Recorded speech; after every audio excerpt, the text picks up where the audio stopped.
Richard Skipper celebrates. Every show is a celebration. Richard Skipper celebrates the best in entertainment. Each show, Richard delivers the artists you love, showcasing what makes them unique. Never gossipy. The antidote to a sometimes hectic world. Now, here's your host, Richard Skipper. Happy Wednesday, everyone, and welcome to the latest edition of Richard Skipper Celebrates. What are you celebrating today? Well, one thing that I'm celebrating is that it's a matinee day, and our theaters, thank God, are open again. It's also Cliché Day. Just before we went live, I was looking around on Facebook, as I'm wont to do from time to time, and one of our guest friend, Deborah Grace Winer, I'm going to bring her on. I was reading some of the comments, and one of her friends said, celebrates. Is that a euphemism for something else? And I said, well, check us out and find out for yourself. And it is Cliché Day. So I'm going to ask Deb, first of all, welcome to the show. What are you celebrating today? And perhaps it is a euphemism for something. Do you have a favorite cliche? And if so, what is it? And what are you celebrating? Let's see. Those are all good questions and all different questions. I think I have to find out which one of my friends was so difficult. She wasn't difficult. She was asking. Okay. I think today, I can do it. I can do a celebration and a cliche at the same time. I think today is about celebrating today. It is the biggest cliche in the world, but I think that what we've learned, at least my takeaway during this crazy time filled with so much, is that what we have is today, and what we have, we celebrate each other and celebrate today. It's not a really clever answer. I knew I should have been able to come up with something funnier than that, but honestly, I think that every day that we're around, to start with something celebratory as well as serious.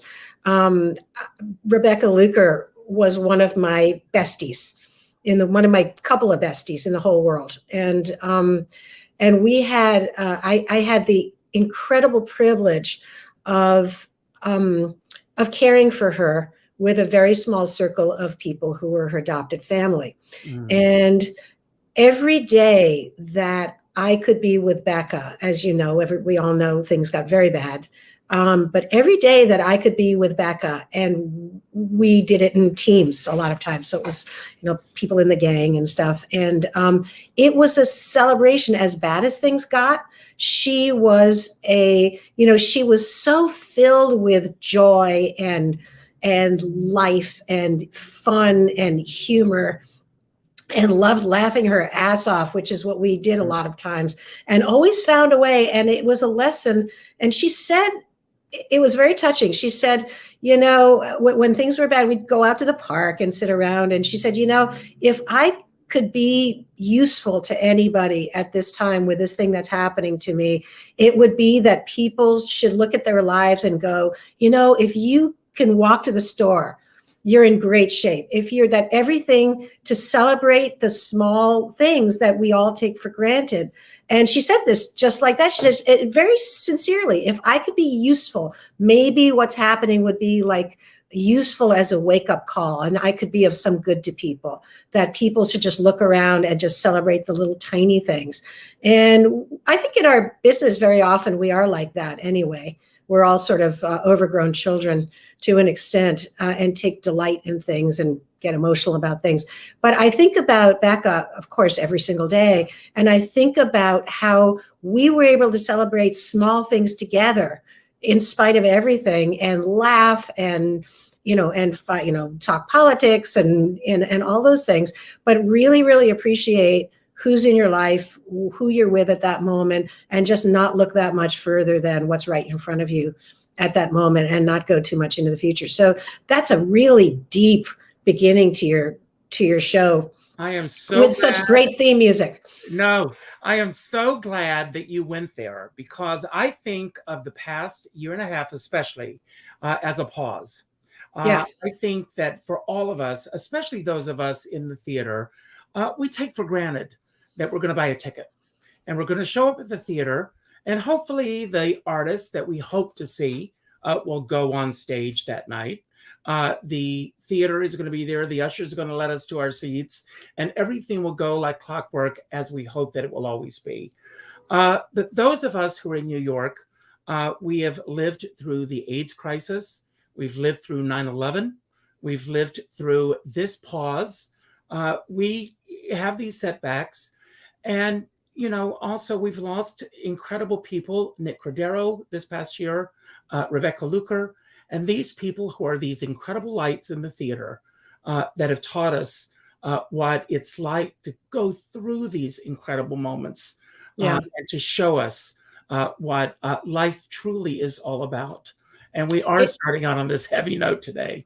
No, but it's true. It can be a heavy note, but it's also a joyful note, because people like Nick and Becca, they lived life with joy and fun and friendship. And I think when I think of both of them, I've spent, of course, much more time, was much closer to Becca, but I think joy, I think happiness, I think light, I think honey and sunshine. I think, and I think that the takeaway for me, how many times in life does your entire business, every single person in it, get flattened into nothing? That like never happens. You can feel like it's happening sometime, but where every single person that except what I call my grown-up friends from grammar school and college, who have real career, real jobs. They're curing cancer and stuff. But all of us at the same time. And in one sense, it was a huge gift, because in Becca's case, we were all there. Nobody was doing anything. That was our focus. But in another sense, it really, like you say, it's a pause to think and really reflect on what do I like in my life? What do I want to spend my time on? Who do I want to spend my time with? And I think that's happy, because I think that's a silver lining. That's really a gift. What did you do? You were broadcasting the whole time. I started doing this, and this is my gift to the community and to myself, because I am living vicariously through you and through everyone else, and I love it. My focus is on you, and that's what I want to focus on today. I want to ask you, what did your calendar look like last year or a year and a half ago, just before everything hit the proverbial fan? That day I remember March, the 12th was Thursday. The 10th was a Tuesday. That's right. And the last thing we all did, in fact, speaking of Becca had just come out about her condition, which for anybody who doesn't know was a diagnosis of ALS very sort of suddenly, a couple of months earlier, but she came out with it at the end of January. And Sheldon Harnick and Liz Calloway and Karen Ziemba, the gang, was doing an evening of Sheldon's stuff at the York Theater. And Jeff Saver was the music director. And so Becca, everybody talked Becca into appearing, because she could sing beautifully, and she was appearing in a chair for the first time. And so my sister Jess and I told Becca that we would be her shadows, and we went over to help her get ready and take her over. And Danny Burstein, Becca's husband, was working in Moulin Rouge. And I think they shut down the next day, because evening at the York was a really successful, joyful, wonderful evening. And when I think about it, we were like sitting side by side with people. And I was trying to do the elbow thing like they told us to, but there were people hugging Sheldon, who was not a teenager. And I was like, but it still seemed kind of normal. And then Danny got home from work. We went home and had wine and all that stuff. And Danny got home from work, and it was very joyful. And I think the very next day, Moulin Rouge shut down, I think at the matinee or something like that. And Thursday, that was it. A friend of mine who was in a rehearsal for a show called me up Thursday afternoon and said, go out and get groceries right now. I'm like, yeah. Sure. The zombie apocalypse is coming, and okay, I will. And who thought? No, who knew? Yeah, and I was about to. I had just agreed to write again the Jazz at Lincoln Center Gala, which was going to happen, hence a while hence. And then the next day, like Wednesday, they called and they went, whoop, no gala. And but yeah, things were busy. I was doing concerts. I had shows booked and things, and like all of us. And then, boy, you couldn't make this up though. If you had to make it up. Speaking of cliches, I think the whole last 2 years has been a cliche. And if you make the reference, science fiction movies, sort of weird science fiction movies of the 1950s, then it's a cliche. I was just thinking do you remember when we first met? What the first time we ever did? I was trying to think, because it seems like I've known you forever. And you're so nice in the community. You're always so gentlemanly and so gracious to people. And you have a positive vibe to you. And I remember that we did some panel. It was like a cabaret emergency. That's right. It was a panel that I think I was on the panel, you were leading the panel, and people started yelling. There was like a big fight of some kind, and I can't remember. I remember it was for MAC, the Manhattan Association of Cabaret Clubs, for those who don't know. James Gavin was on the panel, and it was on the history of cabaret. Was that what it was? Yes, that's what it was. But somebody got I don't remember if it was somebody in the audience or took issue, and there was like a big heated fight. I just remember people getting mad and yelling, and I'm thinking, what kind of a cabaret emergency could there be that people, especially in light of the last couple of years, that people would really be, they were just whatever. Was Jack Wrangler on the panel or something? I think he was there. Okay. Am I just being crazy? Yeah, Margaret Whiting was there. And all right. It was incredible. After Julie Wilson was there. Yeah. And, it was just of course incredible afternoon. Speaking of Julie Wilson. Let's speak of Julie Wilson. Yes, right there. Of course, Bible, what an incredible book. Thank you. There's so many things that I want to talk to you about. I asked, for a photograph of you, and I asked you to send me. Did I get this photograph? Yes, I did get this photograph of you. I want to share this. This is you, and I love, and I love when you wrote and you said, "Good humor never goes out of style." Right. I was talking about the ice cream, but also the sentiment after the fact.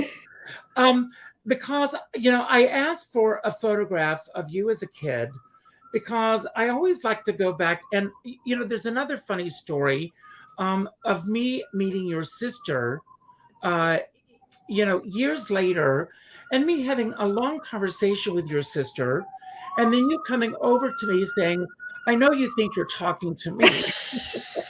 Do you remember this? Yeah. Oh, you know what? I don't specifically, but it happens all the time, and especially around town, because we all have for whatever it is, our groupies and our people, and it's we're a small community, and yes, people, especially when I was artistic director at the Lyrics and Lyricists at the Y. People would come up and compliment Jessie on the shows, and after a while, she just got tired of saying, "You think you're," and she'd just go, "Thank you," and because we look much more alike now, and like our mom. My mom passed away right before the pandemic. She was just a wonderful thank you. She was just a dynamo and very well known to a lot of people in our community because she was all my pals' second mom, and sassy and dynamic and fearless. So yeah, but we all got to look very much alike. And Jesse and I look much more like each other now than we did when we were little. But well, believe it or not, I get Rex Reed a lot. Okay.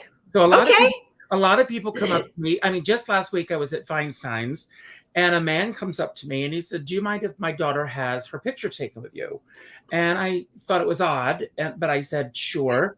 And then he said, "Of course you are Rex Reed, aren't you?" And I said, "No, I'm not." And, and then he was embarrassed by it, but it happens to me. It happens more time than not. I was with Kay Ballard one night and she's going, "You remind me of someone, you remind me." And she says, "But I can't put my finger on it."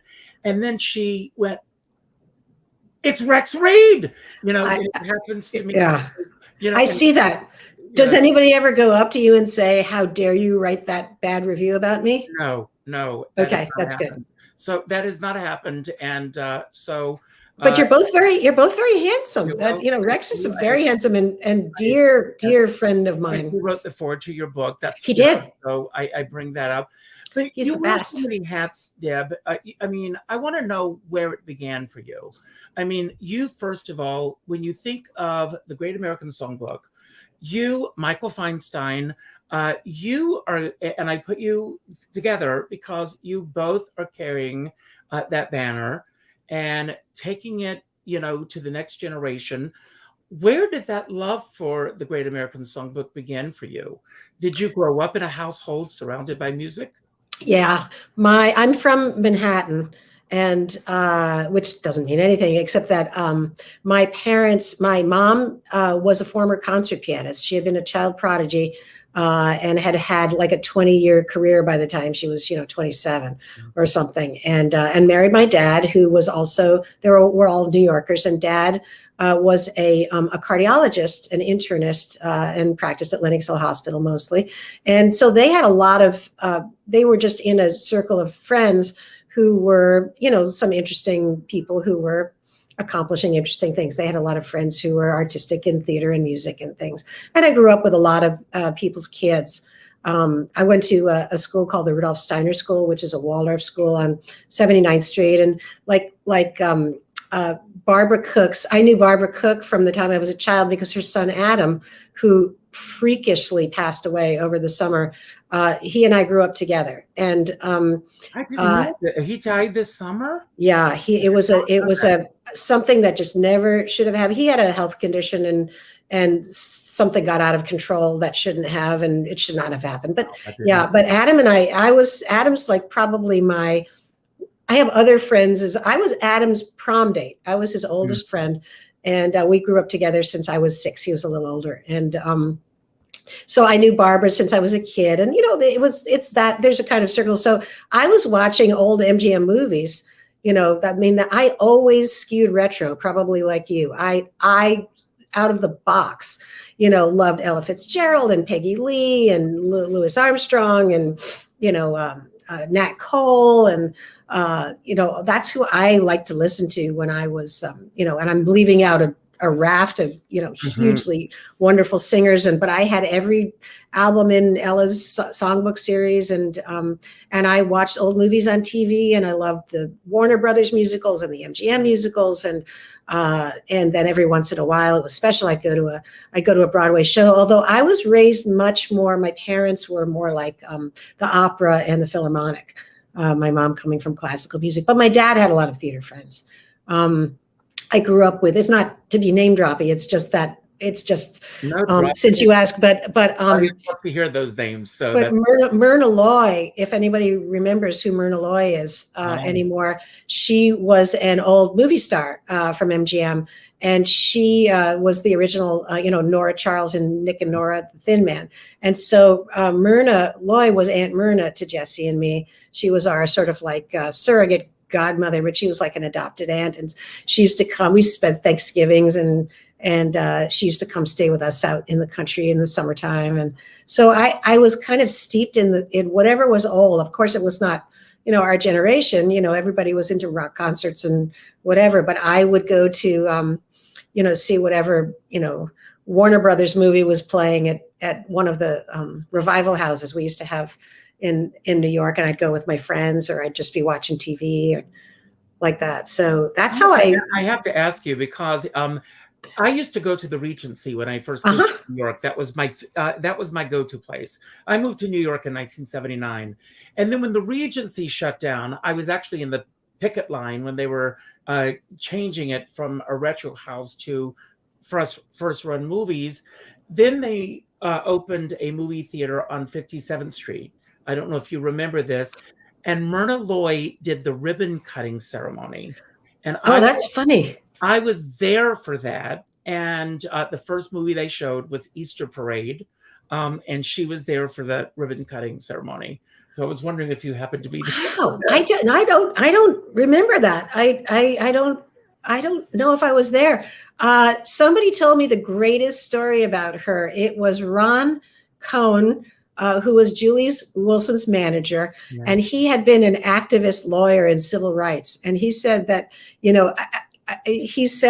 she had been made, she worked with Eleanor Roosevelt. She was very much a political activist. And I think this is a good time for people to be, whatever your political leanings are. I know we don't do politics here, but to just be aware of justice in the world.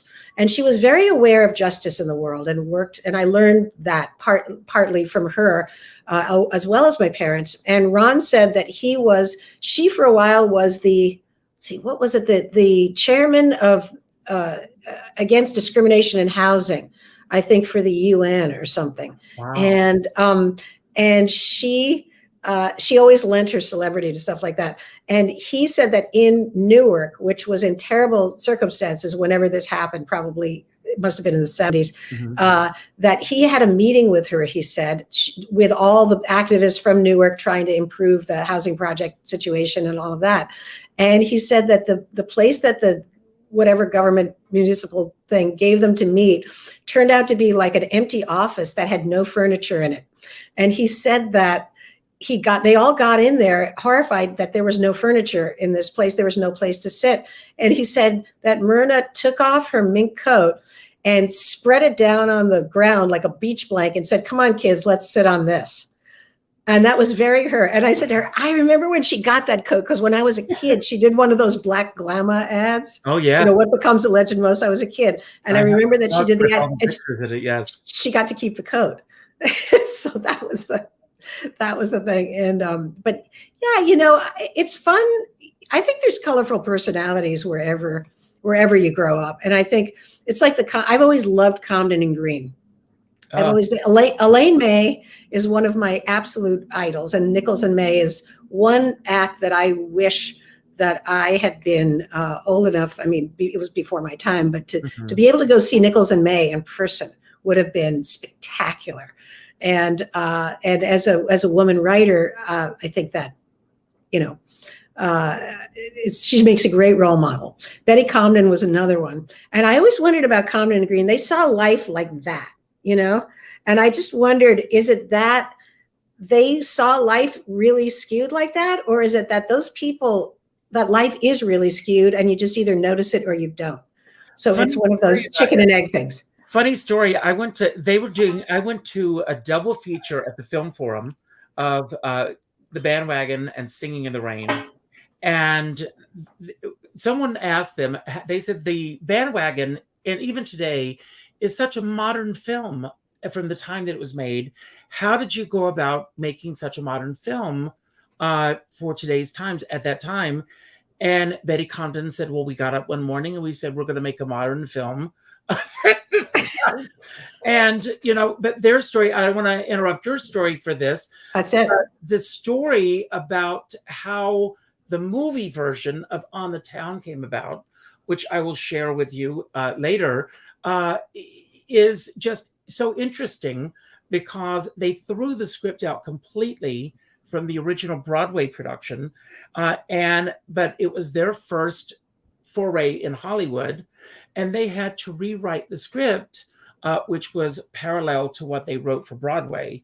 but they knew what they had to do in order to survive in Hollywood. Right. And just brilliant. Right. And, you know, the Compton and Green scripts alone, the screenplays alone, is something to marvel at, because, you know, Auntie Mame is one of the best written movies out there. Mm-hmm. I mean, their script for Auntie Mame is spectacular. And as they're, you know, everything they did, the Bandwagon and Singing in the Rain, those movies are partly so good, not because it's just got the best songs in the world in them, but those scripts are so good. And they really, really knew what they were doing. And they had such a funny sense of humor. I always say, you know, I still always repeat things from the Auntie Mame. It's like, we did this when the little kid comes in, he says, yes, we paid Fish Family right after yogurt time. And I was like, yes, Right. yogurt time. Now, of course, why not? Did you ever perform yourself as a kid? I did the usual requisite in school, you know, had the lead and everything kind of thing. You know, so I grew up singing and acting and doing all that stuff and playing instruments. And then I was a playwright from the age of, I just started writing, you know, at the age of maybe 8. I think I was that kid. My family had a little place in Westport, Connecticut, for weekends and summers and things. And I was that kid in the neighborhood that would be like, okay, this is the show we're going to put on, and I'm going to I was that kid, and to gather and I'm still doing it. And it's really fun, you know, because the pandemic has, when I finally could sort of, everybody's kind of like got up off the couch at a certain point. And I had I did some wrote some scripts for virtual galas and stuff. But the pandemic has actually brought some wonderful writing stuff for me, which is my main, I think in music in 3 dimensions and all of that. So I'm a dramatist, but I always think in terms of what's the entire show going to be. I had this wonderful project come across my lap, which I am so excited about. And it's got a producer. It's being produced by Kyle Productions, aimed for Broadway. And it's called Salvatore Mundi, the Musical. And it's about the most expensive painting in the world. It's about the so-called Leonardo that nobody's quite sure is a Leonardo or not, because there's big authenticity issues. That was auctioned off by, well, it's Christie's, but it goes unnamed in any further thing, for $450 million. And it didn't seem to matter that there were authenticity issues, because it was Christ holding an orb, and just the branding of it being Leonardo. They put it in a contemporary auction next to the Warhol, which was just unheard of. It's unheard of in old master stuff. And just the idea of marketing this painting, it was found practically in a dustbin and, you know, bought for like $1,100 or something, and parlayed into the most expensive painting in the world. And it's a real commentary on our time. And it's it's just unbelievable characters, hilariously funny, and really, really reflective of the age that we live in, where marketing and media and opinion matter more than, you know, actual fact. So that's a fantastic thing. And I just finished writing the first draft of the book for that. So I'm very excited about it. Well, I want to talk a little bit about your process. Where do you find that you get a lot of your inspiration from? You've had this from outside sources. It seems to me as if you've had this phenomenal career.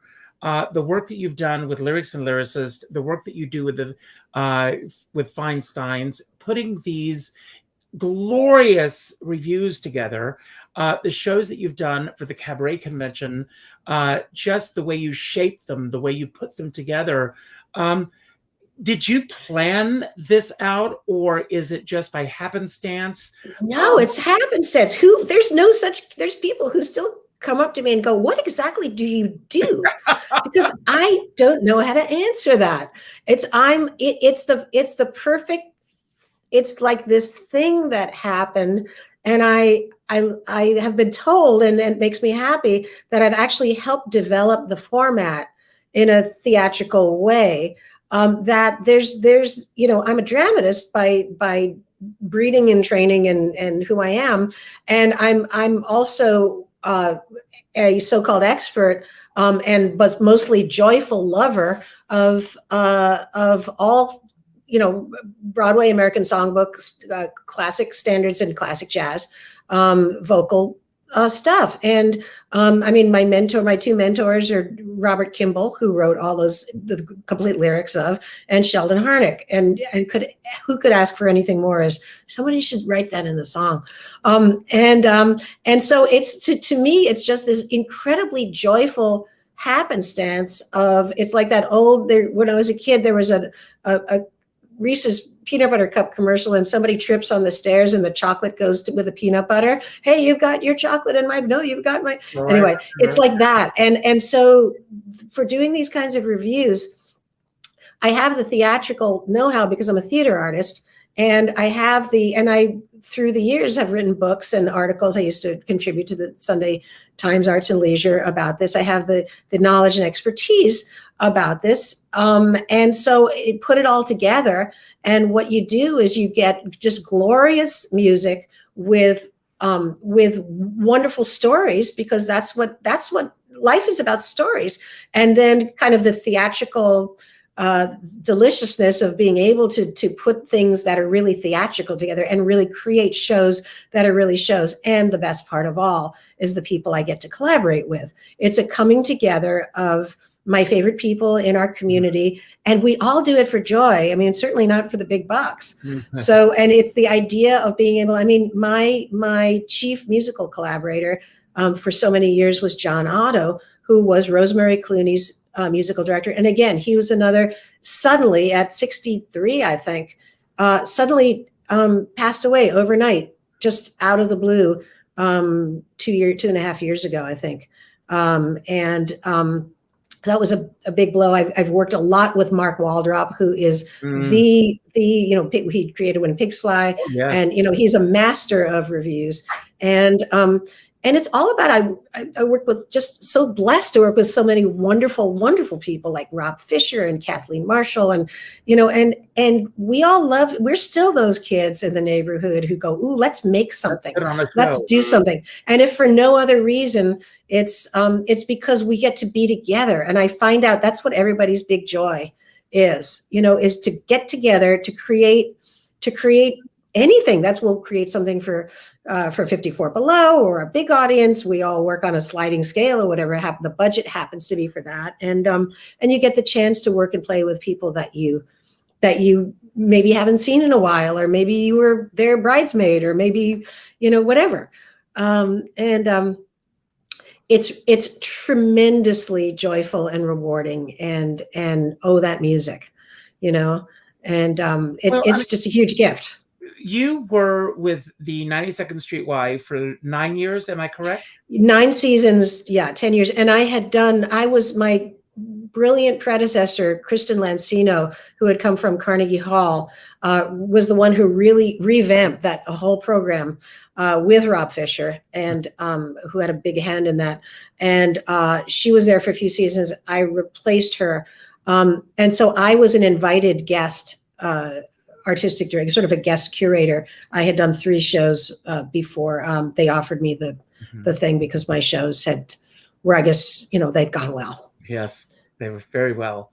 When you were putting together a season, are ideas constantly running through your head? Are people coming to you with ideas? First of all, let's talk about the process of putting a season together for something such as the 92nd Street Y with lyrics and lyricist. And of course, the focus is on the lyrics and the lyricist. Right. Let's start there. What was your main goal in putting a season together? My main goal was to really find kind of vehicle is the wrong word, but find a creative construct where we could feature the best music with the best artists, but also put it into a specific construct where we could tell a story and give it the sort of most engaging, really engage the audiences in the best possible way. I think that there are a lot of, and it can work very well sometimes, or often, where you have like an omnibus of lots of different, singers, artists, material in an evening, and that's lovely. But I kind of had this vision of that I looked at them as reviews, not just a concert, and that every review has to have a focus and take the audience on a journey. And and how you pace it, and the music that you choose, and the artists that you choose to do that, and kind of where everything goes. It's a construction. It's really a construction. There's sort of a right way to construct an evening and a way that is less effective. And you make it so that they have some tremendous, joyful uplift, and then you bring them down with just that right singer to just absolutely break your heart in something very quiet, just with a piano. And so there's really an art to creating these things, and the creative process itself. A lot of that art is art and arc is invisible. It's like writing the book to a musical. It's absolutely thankless, except if you like to do it, which I do, because nobody notices when it's good and working. Nobody knows that it's there, and it's when it's not working, it's alchemy. It's true alchemy. Yeah, and shows. I think creating shows are like that, and I love doing it, and I love the particular. This kind of particular genre, which I've sort of enjoyed pushing forward as its own genre, in making it really theatrical, and making it a theatrical experience, and yet having it be really immediate, and having that music be just as good as. I mean, there's so many wonderful, really, really talented singers. I've been privileged to sort of only work with people who are just really have something extraordinary to bring. And that's a total joy too. Oh my God. I went, as I was prepping to do this, I went, and the people that you've worked with, Cleo Blackhurst and Rebecca Luker and Darius DeHaas, and I mean, even some singers that I was not familiar with, went and listened to their body of worth, as I like to call it. Yeah. Phenomenal people that you've worked with. And my best friend, Karen Ziamba. Karen Ziamba, who I'm crazy about. I'm crazy about her. The best. But in addition to doing all these, how many books have you written? I've written 4. I did them mostly at a certain period of my life when I was sort of earlier in my career. Well, early. That's when I'd started out doing it. And one is a book on opera, of opera singers, which I did for fun. My only real honest job that I've had in my life as a not really an adult. I was 2 years out of college, or for the 2 years, my first 2 years out of college was at the Met Opera. And I worked at Opera News Magazine, and I teamed up with a wonderful guy named Dennis McGovern, who's no longer with us. And we wrote this book called I Remember Too Much, and it was 89 opera stars. It was really 88 opera stars and Garson Kanin, but it was too long a subtitle. And that was a book of reminiscences and things like that. And then, of course, musical theater was always my first thing. And I did that. I was booked with Dennis called Sing Out Louise, which was, again, it was about 150 people that were stars and people who had been in the ensembles of many shows. And that was a sort of free-for-all about great book. Golden Age of musical theater. And then the book that you held up, which is very close to my heart, about, I call it the Three Ladies books, Rosemary Clooney, Barbara Cook, and Julie Wilson. And I followed them all for a year. I knew all of them personally before that. And I just hung out. And people would go, wait, are you calling that work? You're going to Rainbow and Stars again to hang out? You telling me you're going to work?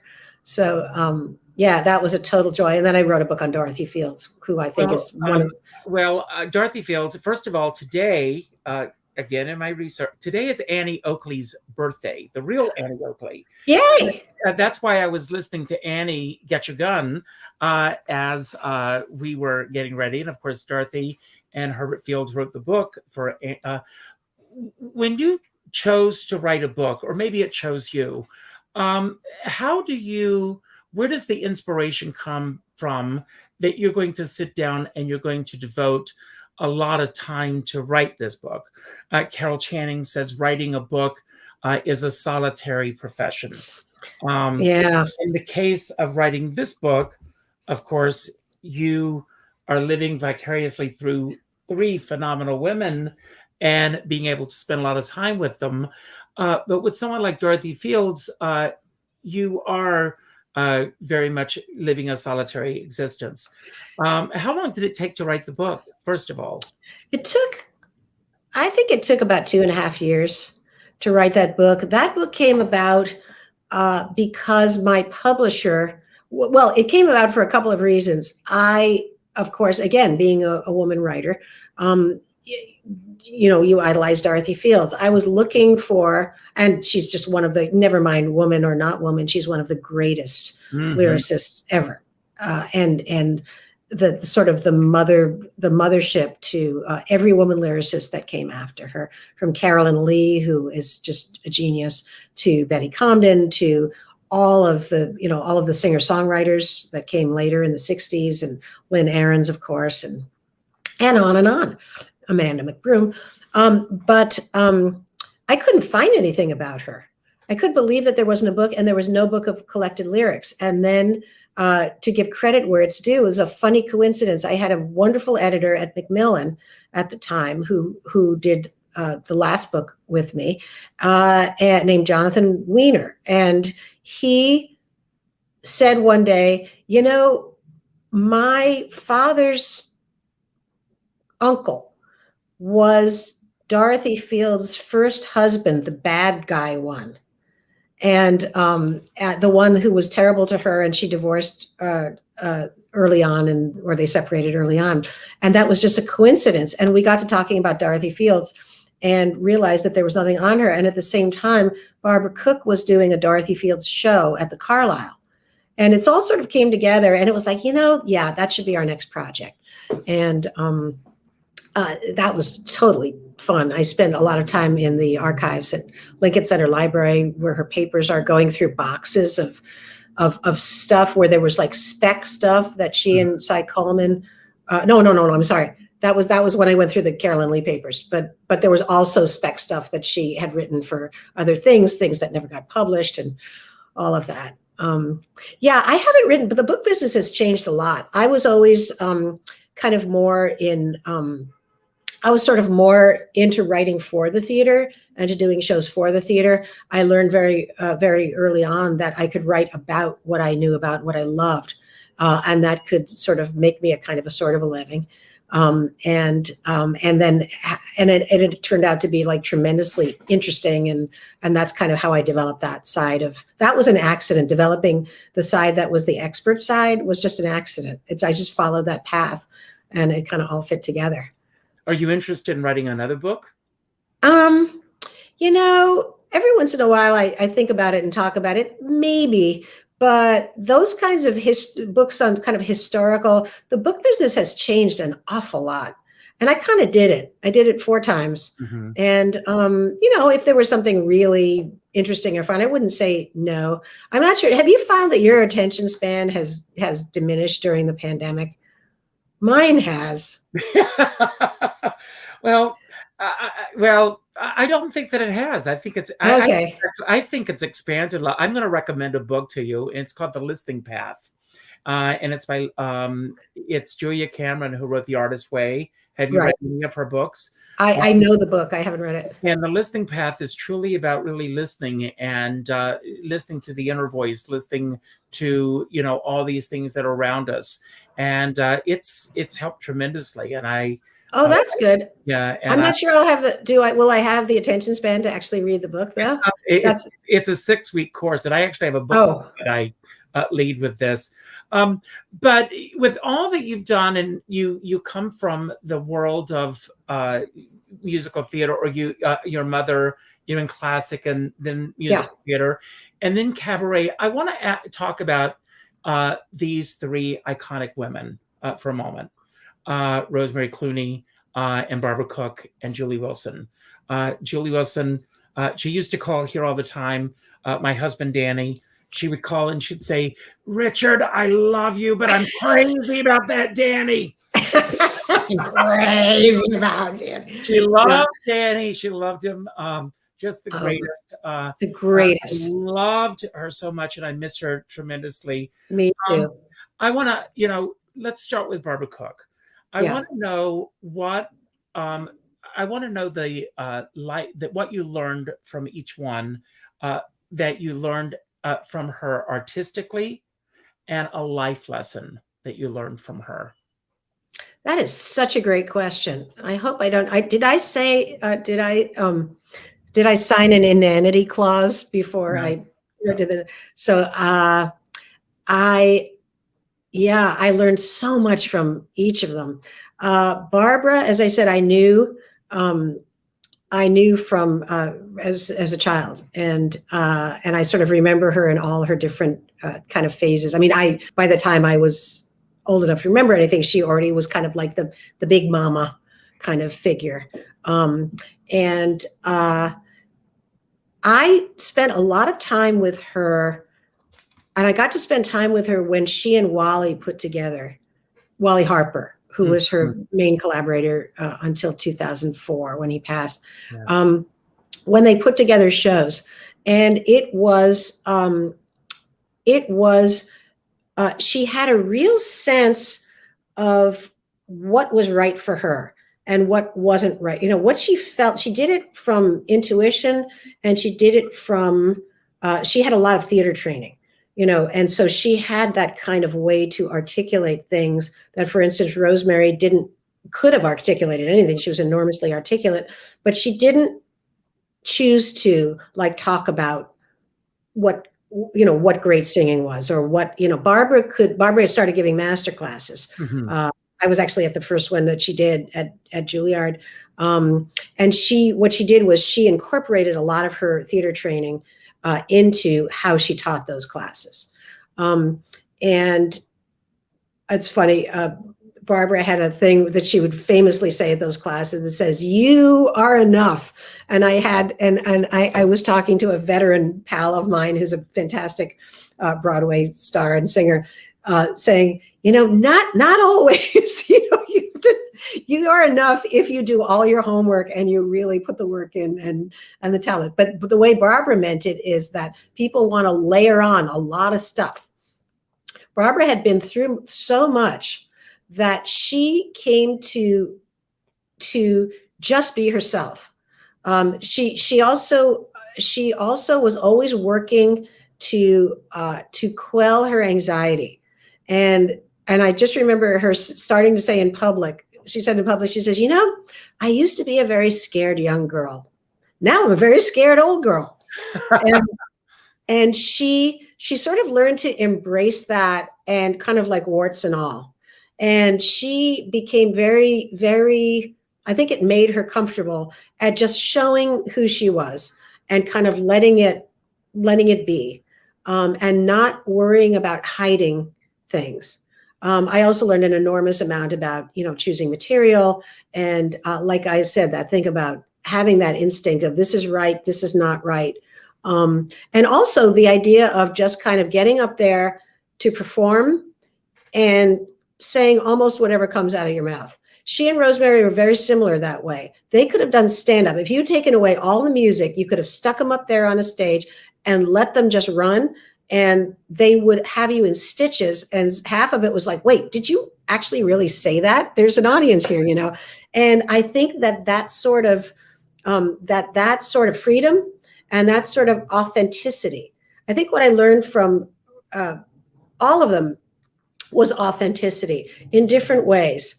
From Rosemary, I learned, so much. And I learned that, like I said, she was not good at talking about the nuts and bolts of singing and whatever, or teaching the way Barbara did. But the thing that stuck with me is I once said toward the end of her life, I said, Rose, what's your definition of great singing? And she said, great singing is all about one thing. It's all about, listen, I want to tell you something. And I was like, wow, that's it. And that's what it is. Listen, I want to tell you something. And when you think of, talk about authenticity, that sort of, just say it. And she had Barbara had that freakish is the wrong word, but that voice was the eighth wonder of the world. Who in the world is in their 80s and has a pristine lyric soprano? It just doesn't happen.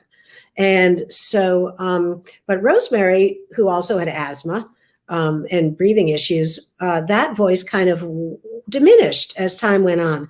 But she was so, there's these women are storytellers, all of them. And like Rose it was like conversation. She would sort of breathe the music in conversation.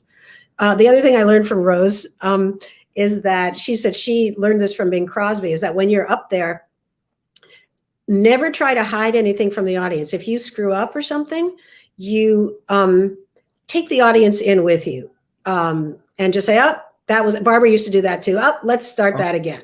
Because she said, as soon as the audience senses that you're trying to put something over on them, they will become uncomfortable. As long as you just bear it all, they're going to be with you and there's nothing to be afraid of. And I really take a lot from that. You can take that into life. You can take that anywhere. All these women loved to laugh, particularly Rosemary and Barbara loved to laugh. There were nights at the Carlisle where people would complain after the desk would get calls because it would be late. She'd do 2 shows and, the second one was 11 o'clock. It's kind of funny to think of it because it wasn't that long ago, but nobody does an 11 o'clock show anymore, really. No. At least not a big headliner. And we'd go back up to the suite and she'd get out in her corset and all that stuff. And with her assistant Louise, and the other people would be there. We'd just be laughing and laughing. And she would like come out and sometimes people would call and the desk would say, excuse me, we've had complaints about noise. And we were just, oh, wow. And, and Julie was this incredible combination of artifice and authenticity. I mean, she was the most real person, and then she could do all this magical stuff with the boas and the like. She'd be in her 80s, and she would just mesmerize men in the audience. She'd say, "What's your name?" And they'd say, "Oh, Michael." She said, "Hello, Michael. Would you like to help me into my bow?" And he'd go, and then put it in a brown paper bag and get on the subway and go home. Totally. Unbelievable. Well, we're almost at the end of our show. I could go on for hours with you. But the one thing I want to say that two things I want to say. It's too early to announce it yet, but I'm plotting and planning with a very major institution to sort of bring more joy for those of us who love our kind of shows and our kind of music. So I'm very excited about it and kind of stay tuned because I've been having a good time. Ready to announce it? I'm sorry, I can't. It's too early. No, will you come back here when you're ready to announce it? Sure, anytime.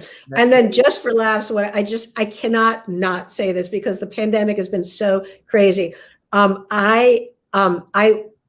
When nobody was doing anything besides looking after Becca, Emily Skinner and I walked 7 miles every single day. That's what we did. We just took a power walk back and forth and, talked about it. And out of that, the idea that was anybody ever going to have a career again, ever, I got this idea and I'm working on it. It's going to drop as a podcast soon. It is an old-fashioned audio, like old-fashioned radio type, but it's satirical adventure series, and it's about a band of middle-aged women superheroes that are in a helplessness therapy group led by an ancient old Jewish lady therapist. And in an unfortunate accident, they get transformed to have superpowers to save the world from a world-destroying organization called Orwell that is going to destroy democracy through disinformation and hatred. And so my cast, which I just have to say, is we're good. So Judy Blazer is the old Jewish lady therapist who also gets transformed into their oracle. And the cast is Karen Ziemba, Emily Skinner, Donna Lynn Champlin, Nancy Opal, and Keisha Lewis.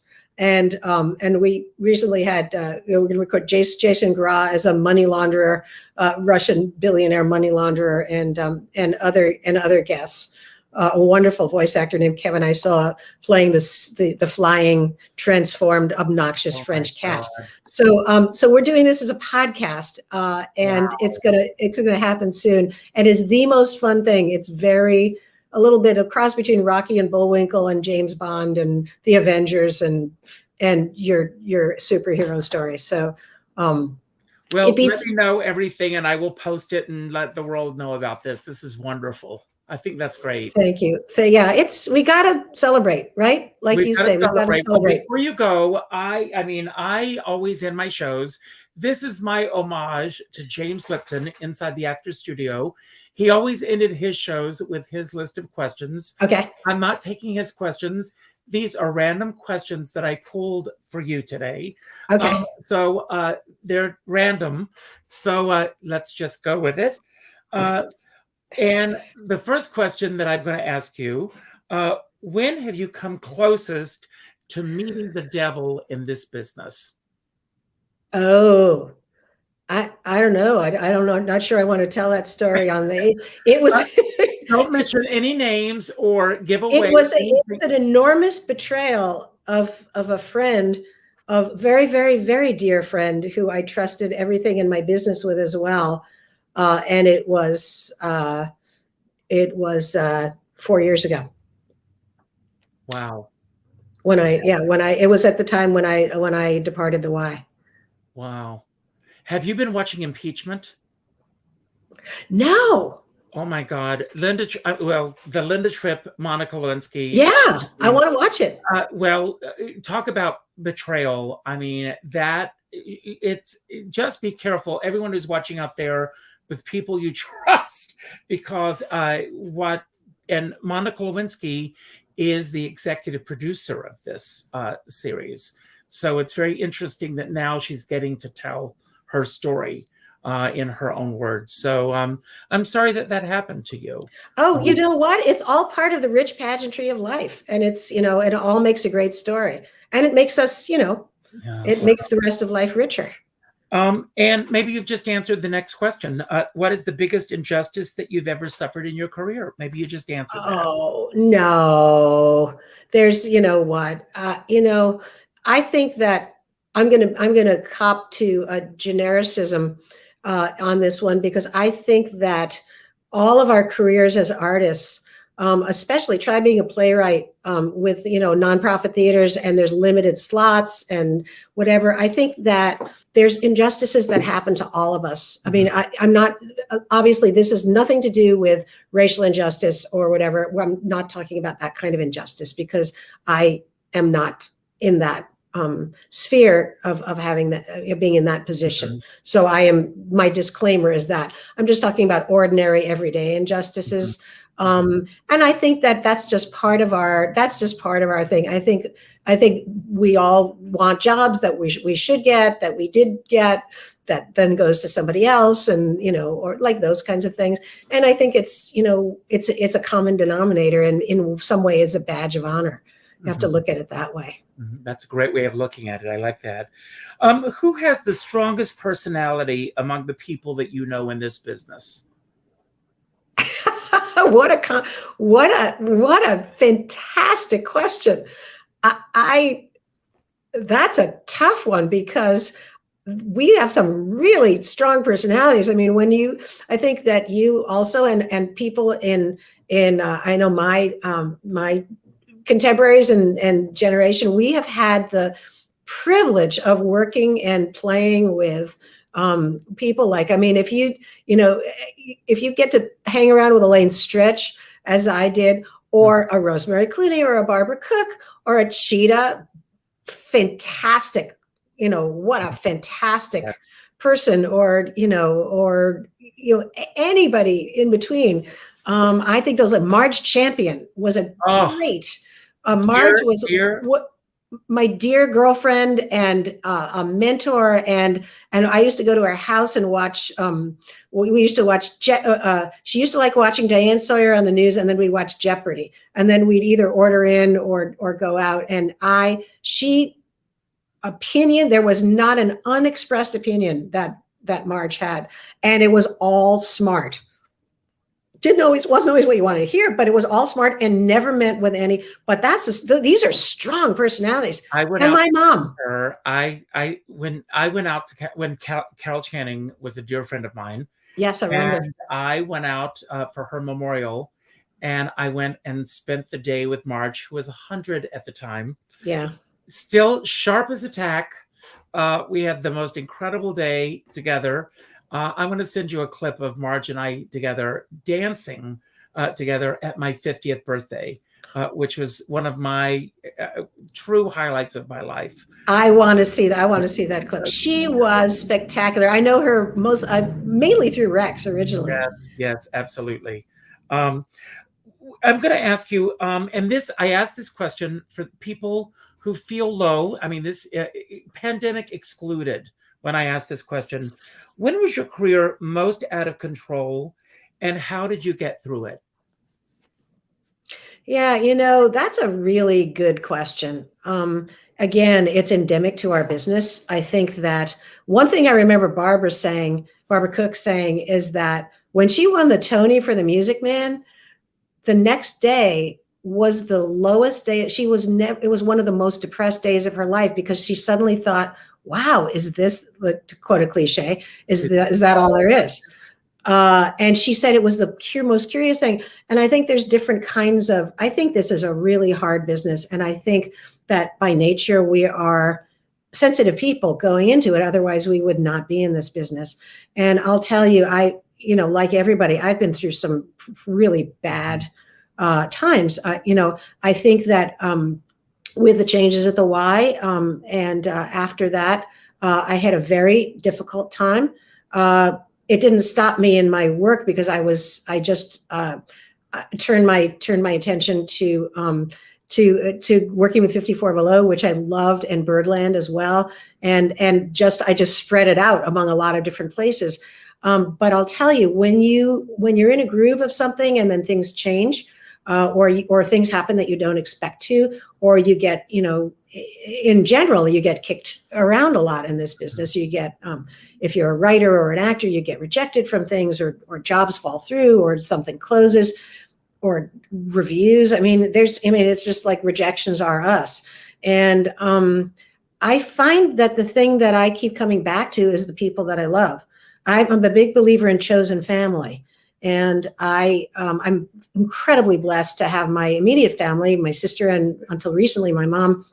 My dad left us a very long time ago, but my chosen family in this, my pals, they are like my sisters and brothers and cousins, and I'm really blessed. And I honestly think turning to people and just kind of being there for each other is the thing that gets us all through, because everybody gets it when you're having a bad time.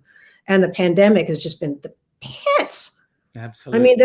For everybody, the days, I'd go walking, or I'd go meet Karen Ziemba across the park, or something like that. But, a lot of days you just go, yeah, I really should clean out my closets, but I can't get up off the couch. Will we ever work again? Mm-hmm. Absolutely. What is the greatest life-forming experience that you've ever had in this business? Oh, again, that's such a great question.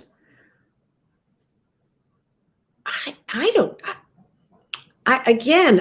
think maybe those three ladies, one of them is doing that book with Rosemary, Barbara, and Julie, because I did it when I was really very young, and I appreciated that they had been through so much. All three of them, it's what gave me the idea for the book. They all became stars early on in their careers. They all crashed and burned for different reasons and had to begin life again as middle-aged women. In Rose and Barbara's case, gaining a lot of weight. They were not the sylph-like sexy, chicks that they had been before. And I think that was life-changing to me, because I learned, it's like I wanted their wisdom. I wanted to hear their stories. And I wanted to learn like how they got, to your last question, how did they get through things? How do you be Rosemary Clooney and be like literally one of the biggest stars in the world with not one but 2 TV shows, huge recording contracts, and then like barely a year later, you are singing in the lounge at the Holiday Inn in Ventura for 3 drunks. Mm-hmm. And that's the only job you can get. And how do you even do that? And I think, so that was hugely life-changing for me. And I think that I would tack on to that every older artist that I had the privilege to meet and be with and work with from, I got to write a gala with and write for Sid Charisse one time, and Esther Williams, and or people like Cheetah, or people like Marge Champion and Polly Bergen, and all the people, wonderful people that I had a chance to be close to and listen to their stories. And I was always that kid from as a kid who said, tell me more, tell me another theater story, tell me who else what, and I just wanted to hear it. And I think that's what I learned from. And it's also for the long haul. Stuff comes and goes. And it's the people around you and how you treat the people around you and how they treat you that gives you that love and that family, and together to go through and joy. Because what else is there, as we learn from our friends, our fallen comrades of late? This is the whole ball game. This is it. I agree with you. What single word do you hate the most? What single word do I hate? Oh, I wish I'd had time to prepare. What single word do I hate the most? I am so trying to think of something clever right now, or even something. The single word I hate the most is hate. Okay, good. Same here. What is the most valuable thing that you own? That I own? Boy, that's funny, because I don't put a whole lot of truck in things. Okay. I don't care about things. I mean, I love my scooter. It's not the most valuable thing that I own, but I ride a kick scooter around, never in traffic. And I love my stuff. I loved painting my apartment myself during the pandemic. I did a pretty good job too. Oh. And my new IKEA couch, but there's nothing, I'm sure that there's something that I'm really missing, but my big answer is that I was brought up by my wonderful mom, who had impeccable taste and was also cavalier, who said, use the best dishes, use the best stuff, collect it, use it, enjoy it. Don't put it away. And then if you get tired of it, throw it off the terrace, throw it in the fireplace, whatever. And so it's this kind of dual things of really appreciating things, I love nifty things and cool, beautiful things. And I also love not caring as much as it makes my life nifty and fun, but I don't give it value. I love, earrings that my friends give me, or, like those kinds of things. The most valuable things are the things that people I love have given me. That's wonderful. Who is the person most similar to you in the world, in your opinion? In the world today? Mm-hmm. In my opinion, let's see. Well, when I was a kid, I used to want the TV movie of my life. I wanted to be played by Anne Margaret, but that's kind of dated. No, I'm kidding. I like that. I don't know. I don't know anybody who is similar to me. And maybe if I did, then I'd be able to say, okay, that's how you do it. It's a great question. I don't have an answer for it. Okay. And this is my last question. What is the most surprising action that you have ever taken in your career? In my career? Again, great question. What did I do that was really surprising?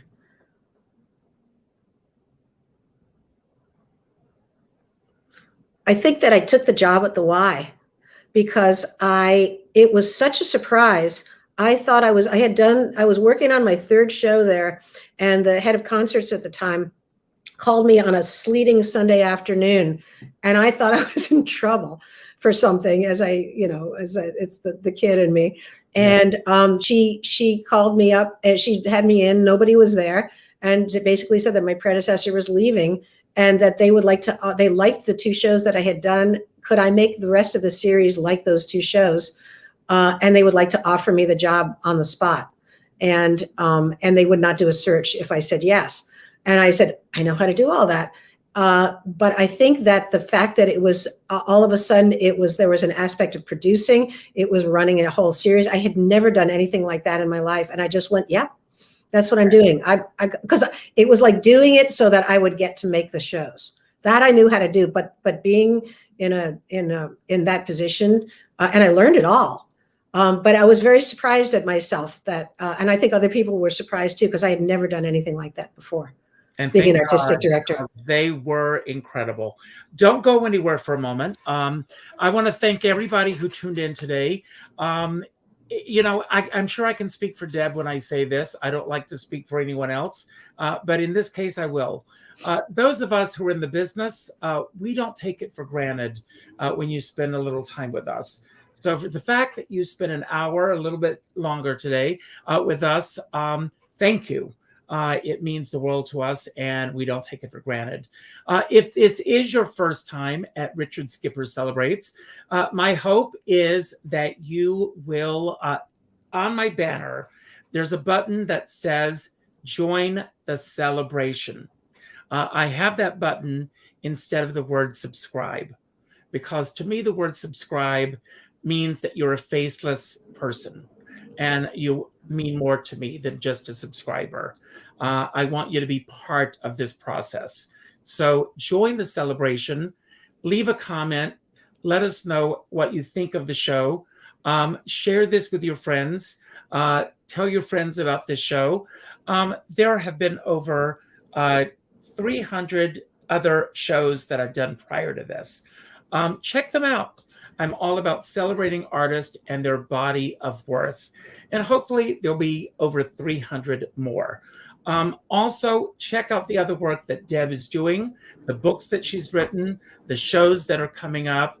I will be leaving comments about what she's doing on this page and beyond, so please check her out. I also end every show by telling everyone to go out and do something nice for somebody else without expecting anything in return. Go to your Facebook friends list, and the third name that pops up, reach out with a phone call, not an email message, not a text message, not a private inbox message, but a phone call. And let that person know what they mean to you. As my dear friend David Friedman, I think you know David, he always says, we're all in this together, but we're not in the same boat. But I always say, if you're going to go out in a boat, make sure you bring a skipper along. Now, I'm going to leave the screen, Deb, and I'm going to give you the final word. Anything that you want to say about anything that we talked about today that you want to expound upon, anything that we didn't talk about that you wish we had, or just any message that you want to leave with anyone who's watching right now. Don't worry about how to end this, because when you say goodbye, I will end the show. Thank you for the gifts that you've given to the world and that you're going to continue to give. You're a real treasure to our community, and I thank you for being here. Thank you. Thank you, Richard. This was so much fun. And and there's a siren. I had expected it to be fun. I didn't expect it to be this much fun. Richard, you bring light and kindness to our community. And I'll just end by saying community is the key word. It's been the craziest, weirdest, most difficult time. And I think we've all gotten through it in our own ways. And I think the things, again, that makes us get through it is each other. And to really evaluate. I think we're just at this, I think we're beginning a new chapter. And I think that it's a time to evaluate what's important to me. What do I want to spend my life doing? Who do I want to spend it with? What creativity can I bring? What fun can I have? And what are my values and all this? And I think that's the big takeaway. And I think it kind of speaks to who we are anyway, because otherwise none of us would be doing this. So I just wish everybody peace and tranquility and joy and courage moving ahead, because it's a really iffy time to try to find our way, no matter who you are in our business. Everybody's having a really hard time just figuring it out and and it getting back to what feels normal, but doesn't feel normal at all. I mean, it's like, oh yeah, this is how we used to be, and it's not. Nothing is how it used to be. But we'll get back to a newfound joy and love in our community. And thank you so much, Richard. Thank you. This has been a blast, and you are so kind. And everybody, be well and be safe. Bye.